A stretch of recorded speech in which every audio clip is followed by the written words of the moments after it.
Hey folks, it's Lev. Welcome back to another video. For those of you who are new, I use him pronouns. I don't know, I've just been looking at myself in the mirror and I'm really happy with this jawline I have and like this collarbone. I'm like, yeah, it's great. I've been doing a lot of exercises and I just like yesterday I was watching footage of myself from last year, like videos I made last year. My face is so much more chubby and it's just like been a year and there's so much change that's happened and I'm so happy with it. And this is like the most acne free, mostly acne free face I've had in a while.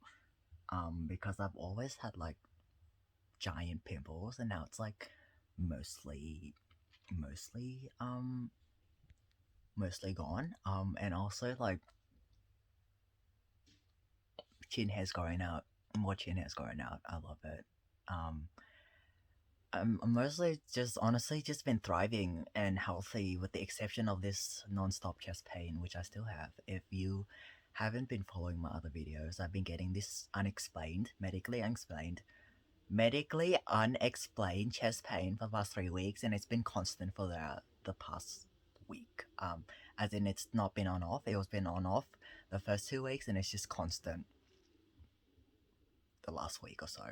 So that's not fun. But anyway, today I wanted to talk about why I want to become a clinical psychologist. And for a while now, so actually not for a while, like for like over 5 years. So ever since I studied psych in year 11 in high school, I knew that this was the field for me and that like I clicked with psychology in a way that I've never clicked with any other subject before. And I knew that I wanted to become a psychologist, but I never knew why I wanted to become a psychologist. The broad answer I have, which is the most generic answer anyone can give, is I want to help people.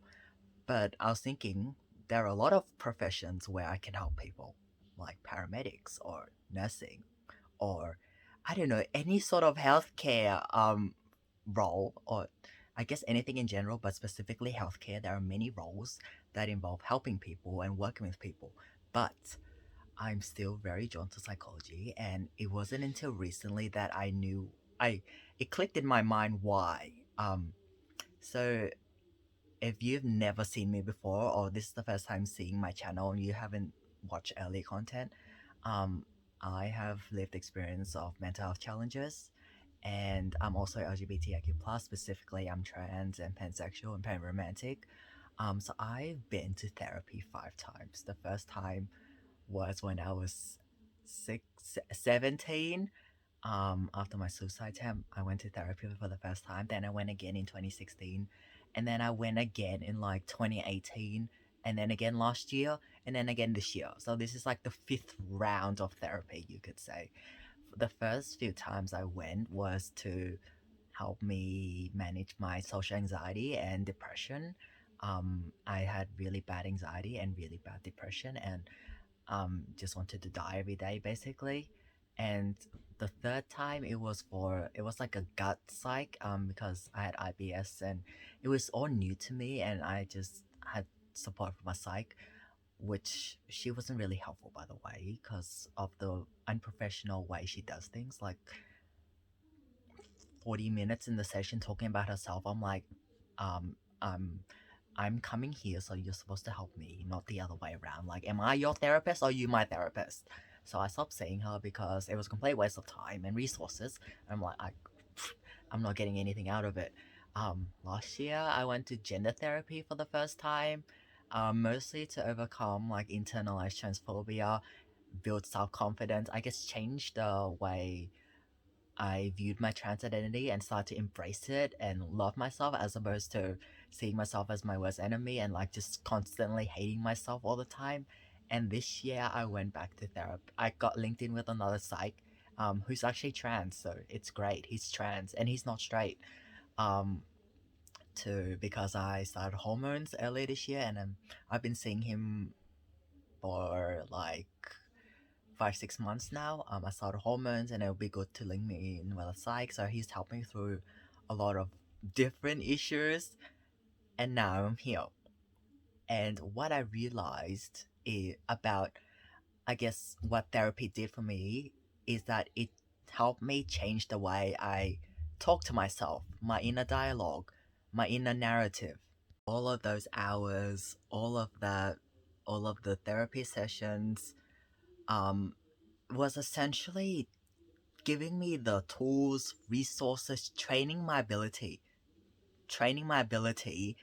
to change the way I spoke to myself. For example, the most recent example is last year, where when I first came out as trans, I saw myself as a freak, disgusting, inhuman, an abomination to society, and all of these other horrific things that I've told myself about my trans identity. I wanted to disown it. I didn't want to own it because it was so shameful, and it was just like I saw myself as inhuman or not human for being trans. Um, and so gender therapy helps me, gave me tools, and it trained me, especially trained my brain to change. It changed the narrative. That's the best way to put it. It changed the narrative, and then as I started to break down the unhelpful automated thoughts, this applied for all other points of therapy as well. It breaking down my automated thoughts about how I saw myself and the way I spoke to myself, reprogramming it, and essentially inputting new code, deleting the old code, inputting new code, talk to yourself in a kinder way with more empathy, being curious in a kind way as opposed to self loathing thoughts.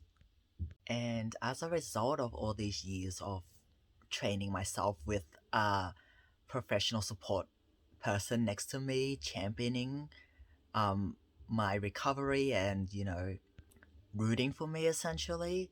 The first time I went to therapy, it was like someone who actually believed in me, and that also contributed to recovery. Someone who believed in me and didn't give up on me. But other than that, yeah, training my brain to change the narrative. Yes, and as a result of that, all these years, I've become more self confident, and in turn, as a result, become more self confident myself. I give more of myself to the world. For example, starting my YouTube channel in mid 2018. I've mentioned this in another video, but I tried starting a YouTube channel in 2016, but I uploaded my video. I got too anxious. I deleted my entire channel the next day. The video was up for less than 24 hours, and I had too much anxiety leaving it up there. And yeah, 2 years later, I managed to start a channel and keep it up there and not delete it. And that's the channel that's continued to this day, just under a different name. But yeah, I give more of myself to the world because I'm more self confident as a result of changing my narrative, which started from me seeking professional mental health support. I give I not only give more of myself to the world, but I'm now championing and like being the support person in other people's recovery journeys, and just championing for LGBTIQ plus change and inclusivity, especially trans, being like places, people being more trans friendly, being more trans, being more mindful of trans issues, and just simple things like asking for pronouns and not seemingly simple things like asking for pronouns and not assuming gender, for example, and not asking like irrelevant questions and rude questions like the recent hospital experience I had where the nurse asked me, do you still have female parts down there? I'm like just being mindful that trans humans and LGBTIQ plus humans are human, and that we deserve to be treated with respect like our cisgender and straight fellow humans. Like literally at work, I don't shut up about LGBTIQ plus inclusivity. I don't shut up. I keep hassling people about it, especially pronouns, and just people side rant in general. Whenever I see someone have like a pride flag on their like badge or email signature or what have you, like especially like the trans flag, there's like the new the I guess the updated pride flag with the trans colors in the corner, like there's the triangle thing with the pride colors, and then there's the rainbow flag, or people just having the trans flag on their name tag or the email signature or whatever it may be, and not having pronouns, or interacting with someone with a name badge with a trans flag on it and them not asking for my pronouns. It really annoys me. I'm like, that's just tokenistic. Don't put the damn trans pride flag on your things if you can't, if you don't even ask for pronouns. Like, don't pretend it's trans friendly and inclusive by putting a flag there if you're not even gonna do something like ask for pronouns. That's a side rant. I get so frustrated. Back to my video. Yeah, I've seen the power in seeing a therapist who helps me and trains me to change my narrative, and how much I've gotten out of it. And that's why I also want to be clinical psych, because it essentially just in sitting with someone with the challenges and the experiences, allowing them to be who they are, be seen for where they're at, like in terms of their emotional, psychological state, just letting them be, sitting with them, holding space for them to do that. And it's particularly important for LGBTIQ plus and trans people, where we don't really have many safe spaces to be ourselves, be seen for who we are, express ourselves, and just have someone sit there, regardless of what state we're in, be human to us. And yeah, just the therapy guiding, just guiding people on their journey. It's such a powerful thing. And if I can help change someone's life by just sitting there with them and having a human conversation with them, well, like obviously there's like training, clinical training, knowing how to do risk management with people at risk of harm and all of that clinical stuff. But ultimately it's essentially a therapist and a person sitting in a room together, having conversations, and that changes lives. Like, that changes lives. Just being human with someone in a room, that changes lives.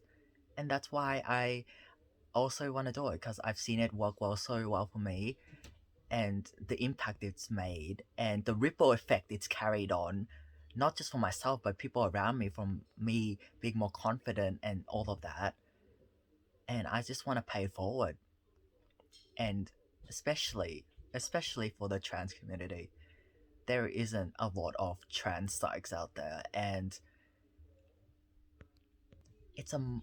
there is a lot of demand. Like, a lot of LGBT people need support, but wait lists are so long and services are limited, especially the further out from. So I live in Melbourne, and the further out from Melbourne I go, the less resources and support there is, especially like people in regional Victoria. There's literally nothing out there for these people. Um, and with studying to become a clinical psych, I can do more things and advocate for LGBTIQ plus, specifically trans people, on a higher level, in a professional space with other clinicians, changing the dialogue and changing the dialogue, reframe the conversations with them and how they work with trans people. And it just trickles down. Like, if I can change the conversations and the narrative of trans folks in the professional clinical space, for example, just using more inclusive language, more friendly language, more affirming language, that makes a difference. It will carry on and ripple effect in of itself. Because right now, with my current qualifications, most I can do is just do peer work. So I'm a trained peer worker. I can deliver peer work, which is awesome and powerful as well. And I do a lot of this YouTube stuff, YouTube videos, short films, just social media advocacy for LGBTIQ plus people and trans people. But without further study, I'm limited in how much I can do in the clinical space. Um, and have a network of professional psychs, and yeah, doing the shaping the dialogue at a high level. Speaking of clinical support, rates of trans suicides are through the roof, and in becoming a clinical psych and training at a high level, I can directly help those folks, support those folks as well. Because right now, I can't do that. Like, I can't support people at a clinical level who may be in high levels of distress, for example. I'm not qualified to do that yet. And yeah, just like also the amount of gatekeeping trans people in particular accessing support and services they need is gatekeeping is essentially trans people having to prove that they're trans before they can get the adequate support they need, and that's just complete garbage. And yeah, at that high level, I can also help stop the gatekeeping and be a resource that people can access to get the support they need. Just to recap the ripple effect or the chain effect, I changed the dialogue I had with myself, which in turn boosted my self confidence. I put more of myself out in the world. I champion things. I'm more confident in championing things. I'm a louder advocate. I don't shut up about LGBTIQ plus inclusivity. And I want to become a clinical psych because I can help others change the narrative they have of themselves and the way they speak to themselves, and also champion for change at a high level by changing the narrative held within the clinical space, and by making that like by making that the normal, for lack of a better word, or just the automatic habit asking for pronouns, using trans inclusive and affirming language, just making this all of this second nature, it will trickle down and affect community, which and just make society a better place for and safer place for trans folks in particular. So essentially, the entire argument in my personal statement. So for uni applications, I have to write personal statement. Why I want to be a psych, what this degree is gonna do for me, my experiences and skills. The main argument I have is summarize in 4 words: change conversations, change lives. Um, that's all I no. Actually, I have another thing. Like, I'm just gonna apply for all the unis in Melbourne, and maybe I'll apply for regional unis as well. So if I don't get into a course in Melbourne, but I do end up getting into a course in regional Victoria next year, I might have to move out and just live by myself and study and work. So I think next year is going to be a really interesting year for me, because whether I get into clinical psych postgraduate studies is going to sort of determine the direction I'm going in, whether I'll be training to become a psych or whether I'll just keep full time work. So really excited for next year, even though I don't have all the answers and I don't know how things are gonna turn out, whether I'm gonna be successful or not. I'm really excited and I'm really ready. I'm ready to do this. Last year I thought about applying, but in my current headspace with all of the gender dysphoria, not like all of the seeing myself in a not so helpful light because of my trans identity, I wasn't ready. And had I got into a course, I would be in no psychological shape to be supporting other people on their journey because of the distress I'm in. Like, I have to look after myself first, and that's why I didn't apply last year. And now that I'm in a better place in my life, I'm ready. I'm ready. So yeah, let's just hope things go well and hopefully I'm successful. I don't know. It's very competitive, but if I don't try, I'll never know. So we'll see how it goes. I'll keep you all updated. Thanks for watching, folks, and I'll see you in the next video.